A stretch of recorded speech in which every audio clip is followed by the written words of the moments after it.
My dad and I are trying to win the Serie A before each other. However, we are leaving all the ins and outs of our transfers to our director of football, outside of one spin of the transfer wheel at the end of each season. And in season number 6, Dad got all the way to the cup final, only to be beaten to the Coppa Italia 4-3 by Inter Milan. However, despite losing my best player recently, my Barry side managed to climb into the European spots for next season. My last wheel spin meant I could add a player to my transfer target, and I chose to take a risk and go for Esposito in hopes to bring in a third very good striker. Dad's decision was also to go for a striker too in Max Meerdink, who he could approach on a free transfer thanks to his wheel spin. And it was a super fast deal for him to be able to complete, bringing in the Dutchman to Sampdoria. With no news of Esposito, I decided to replace my director of football, and Taibbi was gone to be replaced. And even before he came in, my technical director was doing a better job than Taibbi was doing recently, because the new director of football came in and he made a bid for Esposito, who unfortunately rejected the contract offer,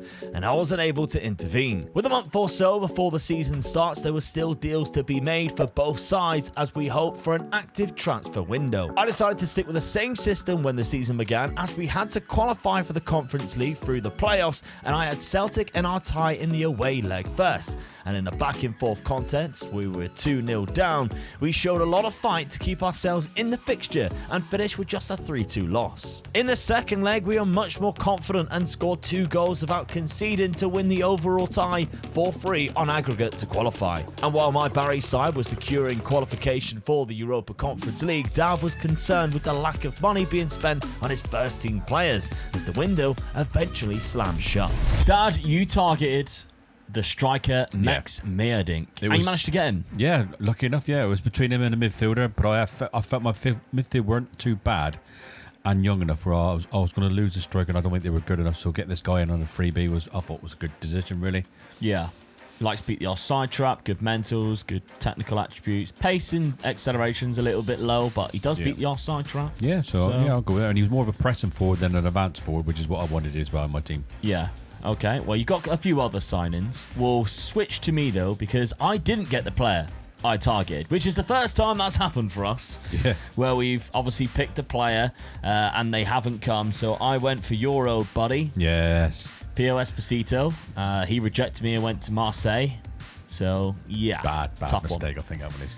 Tough one. Missing out on that one. I even approached him and he was like happy to come, but my director of football, both director of footballs offered him a contract.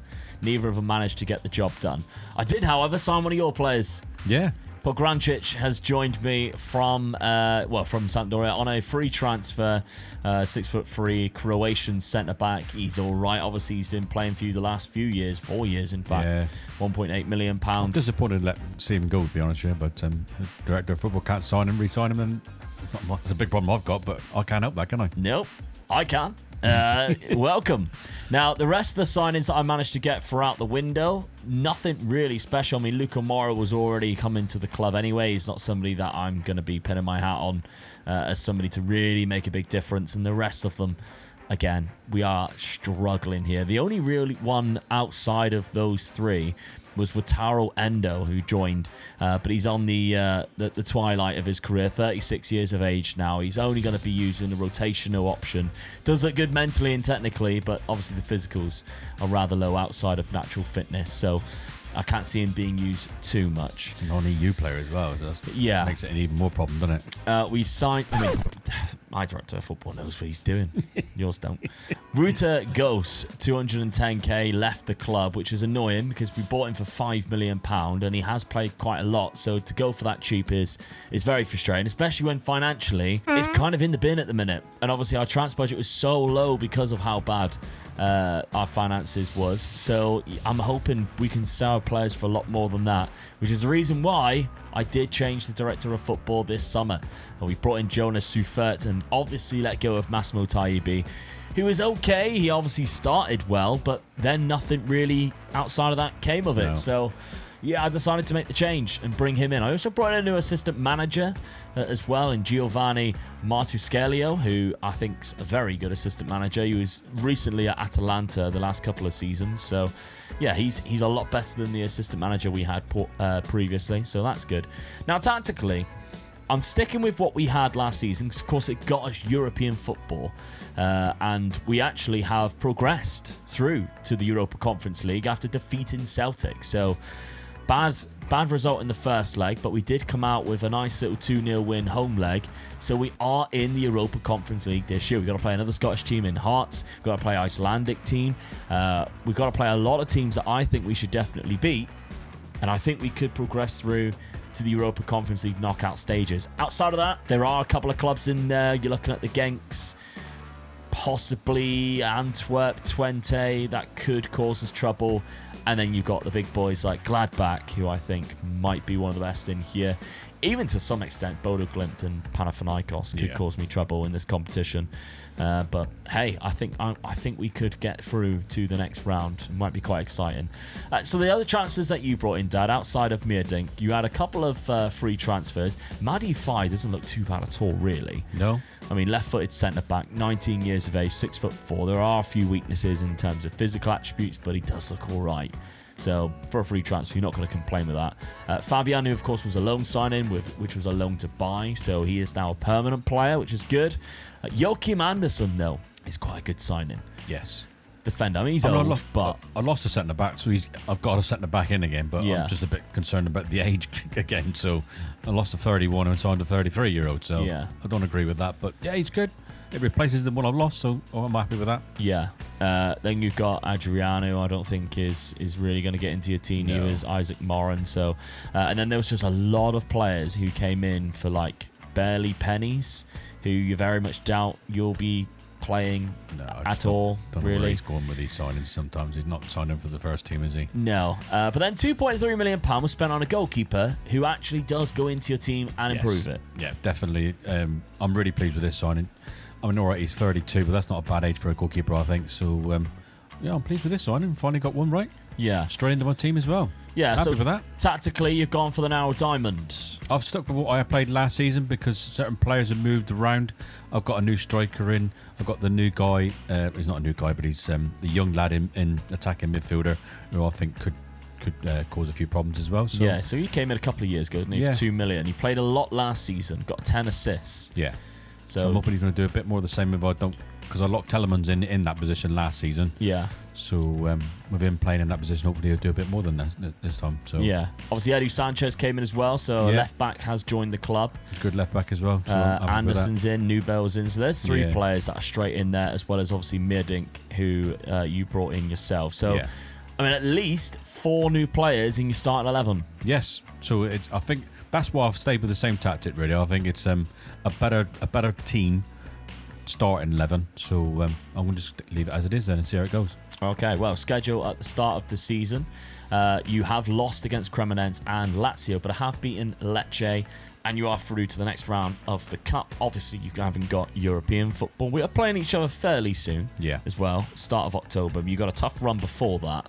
Only Cagliari really there you look at, because the rest of them are away legs that you think you might be able to get a win there. Quite an hard start to the season, really. You know, going past you as well, even there's a few games after that. It's quite hard, really. But I suppose every game in this league is going to be quite hard, really. You've got the top sort of 8 or 9 to play against. Yeah. You just hope that you get some results out of them and try and take on the rest of them. Mm-hmm. Well, maybe January we can start bringing in some more players as well. The season preview puts you in 10th, me in 16th, despite me finishing in like 6th place last season. Makes no sense, but here we are. All right, so let's crack on with this season. How am I going to do with European football to contend with? Can we keep up the good form, or will Dad take advantage? For Dad, this season, draw seems to be off the table. He was either winning by 3 goals or losing. And when we clashed in October, he did take the lead, only for my Barry side to pull things back in the second half to level terms, and for Joe Carvalho to score 2 goals, which secured a 3-1 away win. Make no mistake though, that run for Dad was appalling, and he's in trouble unless things vastly improve. Sometimes may be good, sometimes may be shit. As well as holding on to a top 6 position by Christmas, our form in Europe was very good too, and we were enjoying ourselves in the competition's league phase. Winning all 6 of our fixtures and finishing top of the league, scoring 21 goals. Euros. When January came, things did improve for Dad on the pitch anyway, because although the signings were very much just youth prospects again, the form in the league really improved and a run of wins helped Sampdoria climb to 13th place. Depending on how you look at it, my window was a little bit more exciting. £3.2 million was spent on one player. It's just unfortunately on a 33-year-old defender.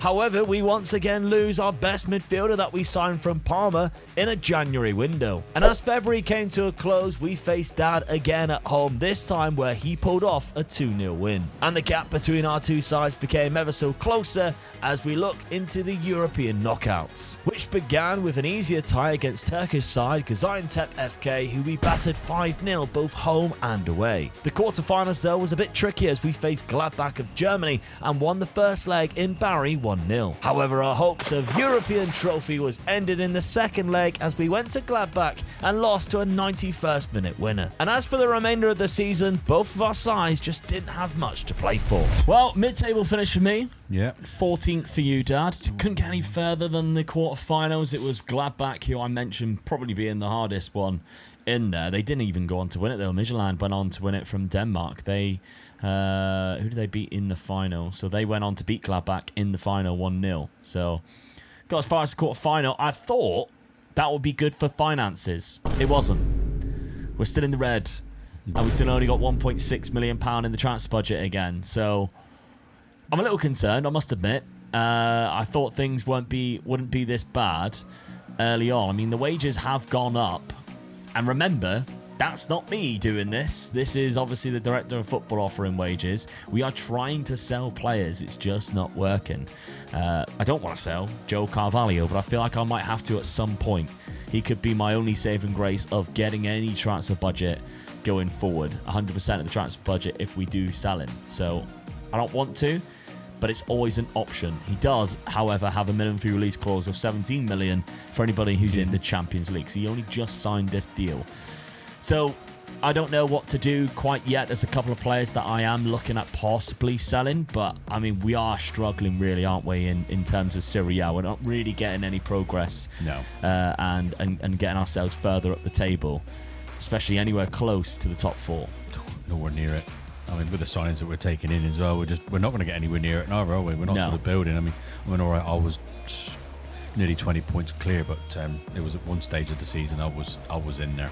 Yeah. I was down there, yeah. Knocking around in 19th place for a little bit. I was lucky. I had a really good sort of mid-season go at it again and kept me up there, so I got me right out of it, really. So I'm not too disappointed with the finishing with the squad I've got, but yeah, we got to try and get rid of some players and hopefully the director of football gets some decent ones in, I think. Yeah. I was actually top for a little bit. Yeah. Match day 7 and 8, sat top of the league, absolutely loving life, and then the down 4 going into 8th and then eventually 10th.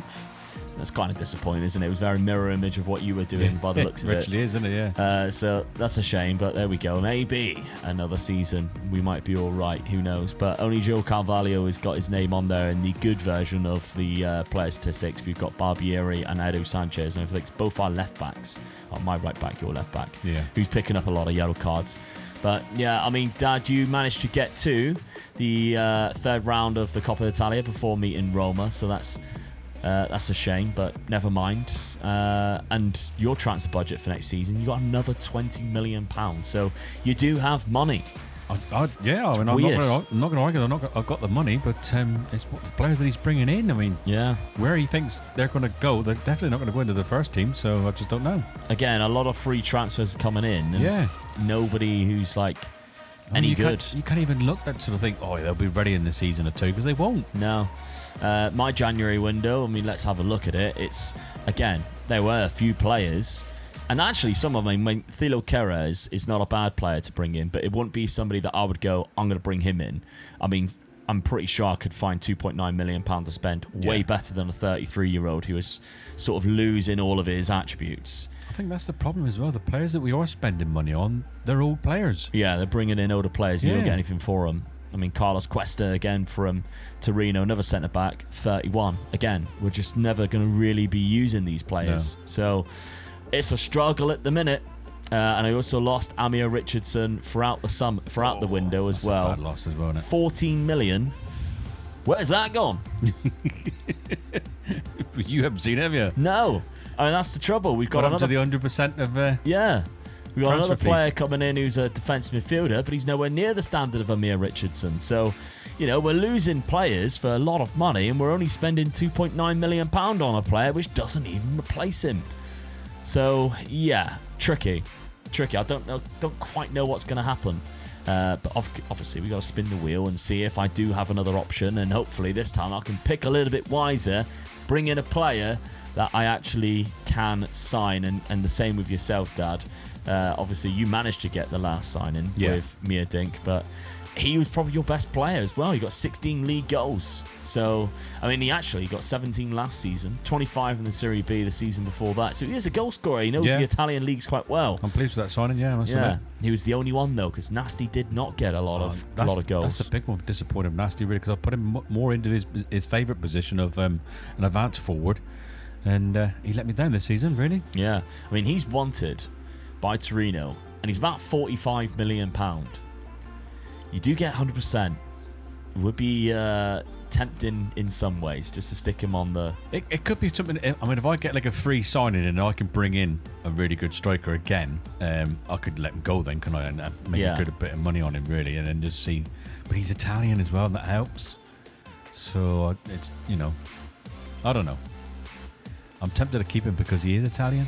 Yeah, just to keep in line with the homegrown status. Max Meerdink's also wanted, though. You could get rid of him instead. Oh, he's 30 million. Yeah, I know, yeah. It's one of these ideas. I don't want to cash in on a player like that for 30 million and let my director of football just totally waste it. That's the trouble. That is the trouble. All right, then. Well, we got to spin the wheel and see what our destiny is going to be for season number 8. Well, I spanned last time, so it's your turn to go first this time round. And the wheel is going to give you one transfer of your choice. That's a big one for me, isn't it? That's lucky. Yeah. That is lucky. I could do with exactly the same. No, my luck. Well, I've got no money anyway, so it doesn't exactly matter. But one free transfer will be the one that I would need. You got it. Right. Oh, God, for that.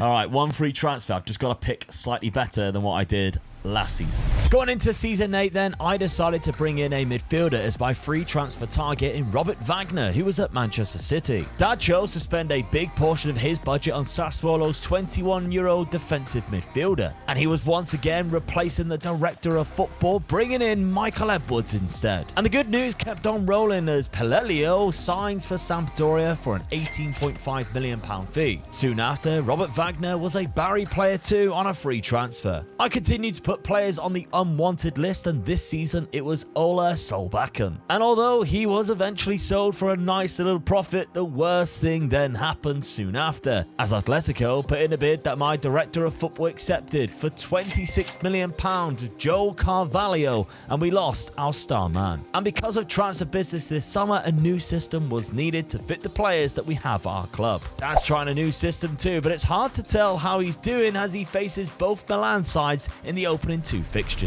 Well, Joe Carvalho is gone. I'm devastated, really. It's going to happen eventually. Yeah. But for 235k, sold for £26 million. Good business. Really. Barely spent any of it. Now, 100% transfer revenue, but by the looks of it, after £11 million, I only get 60% of it, which is the reason why I've still only got like £10 million in the bank, but he decided not to spend it. I mean, you can see there's transfers happening on deadline day, but they were all out, so he didn't go for any other players. So, yeah, we brought in a lot of players, but they were mostly free transfers that we won't use. So I got Robert Wagner in, which is great. That's the free transfer that I went for. Then we've got just, again, it's a lot of players we do not need. F.A. Lucky was the only one that I looked and thought, that's a good deal. That was a good deal. I mean, Ben Johnson and Simon Som, again, 2 free transfers, which is, it's not bad. Lucas Masic for 64k, which was like an attacking midfielder. Again, not a bad signing. The rest of it is awful. And when you've got £36 million going out and you spend a total of £2.5 million with it just sat there doing nothing. It's so frustrating that you just cannot touch it. But there we go. Couldn't do anything. So I've had to change around my tactic because you didn't replace the striker. So we've gone back to a one striker formation. And even then, Muniz is actually out for 2 to 3 months. So we're going to be really struggling for a striker for the first part of the season. We just got to hope that our attacking midfielders actually produce some goals right now. We've got a lot of centre midfielders though. 3 new ones all going in, which is the reason why I decided to go for that 3 defensive midfielder position. And normally it's quite good defensively. So let's hope that stays as it is and keeps being good defensively. He did also bring in a goalkeeper. However, we couldn't actually sign him because not enough non-EU slots. So that was a whoopsie as well. He's not had a good time, our new director of football that we brought in, Jonas Surfert. So, yeah, I'm questioning whether that was the right decision. Massimo Taibbi's lack of signings was the reason why he got the boot. This guy just seems to be stupid signings, spending just 2.5 million. So, I don't know. Dad, you had a bit of a better summer. Yeah. I mean, I've done the same, Rich, as you did last season. I've changed my director of football and I've changed my assistant manager. I just wanted to change it up a bit and see what would happen of it. The player that I went for, I thought this is an absolutely, what a gem this could be for me. 22 years of age. He looks good in defensive midfielder player. And it's the one position where the player that I had there, I think, was 33, 34. So he was aging. So I really desperately needed someone good to be in that position. So I can forget about that position from now while we're on this challenge. He is really good. So I'm pleased with this signing. Yeah. The rest of them, though, I mean, you got a couple of okay ones. Got a new goalkeeper again. Yeah, I mean, another 34-year-old keeper. I got about 3 goalkeepers, all about the same age, all about the same quality. So you almost sold Nubel to me. Yeah, the bid rejected, not by me, but there we go. You also brought this guy in. This is a great signing for 63k. Yeah, I mean, I'm this is one good signing that you get. Like I said in the other challenge that we were doing, you get sort of like 15 bad signings and one good signing. This is the one good signing, so. Never know. It might work for me. He's 6'4". He looks quite good. Yeah, I mean, the rest of them were not. I've got 2 strikers that are better than him. That's the only problem with them. But yeah, like you're saying that the other ones, I don't think they're going to get in my first team. So no, but you did spend 23 million. Although 18 of it was you did spend 23 million. You have changed it from the diamond. Yeah, I've changed it up. So me attacking defensive midfielder's gone right in on the. I can't remember what that position's called. Anchor position. So I put him into there really just to sort of really help the defence because I'm still not happy with the defence that I've got, but I can't change it. So we've given him a little bit more help and made the midfield a bit more stronger, hopefully. So hopefully it'll be a better season for me, really. I've got the 2 strikers up there. That striker who's come in hasn't got into the team, so it's the same 2 strikers as last season. I thought they'd done well though, really. So you never know. All right, well, you haven't started the season very well. You're currently in 19th. And I'm getting a bit of a pasting as well at the same time. But then I played the 2 Inter Milan and AC Milan, so I expected that. Getting a draw off Inter, I think that's a really good result at home. Yeah. But then AC can be an absolutely hammering then. And losing to Sassuolo isn't great. And no, and I bought one of their best players as well, so that isn't a good result. There was the revenge. Myself, though, at the start of the season, hasn't been that much better. I have beaten Lecce 3-1, but then lost to Empoli at home, which is a poor one, and Atalanta away. So again, we're both struggling. We're both at a point where we are waiting for this next crop of players to come through, which will make a big difference. And it ain't happening at the minute. This is why this challenge is absolutely brutal, because we are struggling. I mean, the progression, it seems like there is 1 year, then we're back down, and then it's back up, and it's back down again. So, yeah, now that I've lost my best player, I don't know what I'm going to do without Joe Carvalho, because I even sold Solbakken, who, that was planned. I wanted to sell Solbakken because he was a Norwegian. Not because he was Norwegian, because he was 31 years. I was looking at the 31, I was saying Norwegian. He was 31 years of age, so it was the right time to sell him for the right money, and I was getting away from using the wingers. £8.75 million when we got him on a free transfer is not too bad at all, especially because last season he didn't play that many games either. He had a bit of an injury. The season before he had 19 assists. It was a huge drop off. So getting £8 million for him at age 31, yeah, I was happy with, but just not replacing them is been the trouble for me. Yeah. So, all right, well, let's see what happens in season number 8.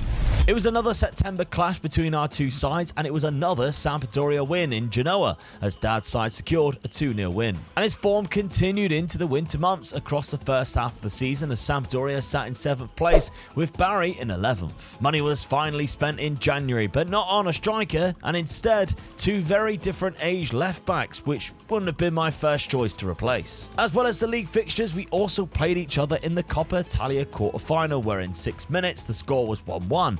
It ended, however, with just one more goal as my Barry side progressed to the semi-finals. And just a few weeks later, we are picking up another win over Dad in the league, this time round, as we secured a 3-1 win. Despite facing Milan though, we did our best to come away in the first leg of the Coppa Italia semi-final with a 2-2 result. And in an 8-goal thriller, the second leg was a barnstorming match where we somehow pulled off a 6-2 win to go through to the Coppa Italia final to play Napoli. League-wise, it was really close between both our sides, and with just 4 games remaining, we sat next to each other. The cup final though, and I just hope to stay in the game for as long as possible. Napoli did score right on the stroke of half-time though, but we pulled it back level and the game went all the way to a penalty shootout, where unfortunately, with the score at 8-7, a penalty was eventually saved in sudden death by a Barry player. Oh, the cup final.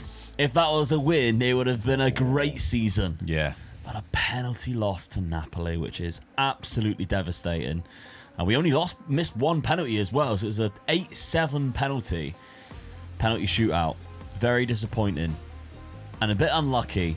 But we are so mid-table it hurts. It's unbelievable. 10th and 11th place. We actually finished above Napoli. Yeah. Who then obviously get European football because of that cup win, which is really frustrating. But I think that's the best. When you look at the teams above us, there's what, 2 teams there you'd think, oh, they shouldn't be above us, but they are. But the rest of the teams, you think there's no way you're gonna finish better than them at this point. season. No. Yeah. I mean, we finish above Napoli and Atalanta, 2 teams that you'd hope would get close to, but they're normally above you.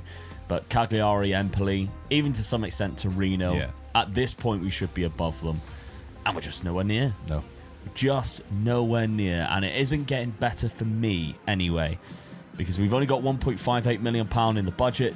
Finances are £7 million in the red, and again, it's the same situation. We've got 100%, but when it's 7 million or more, it then goes down to 60, which is really annoying that that's even in there.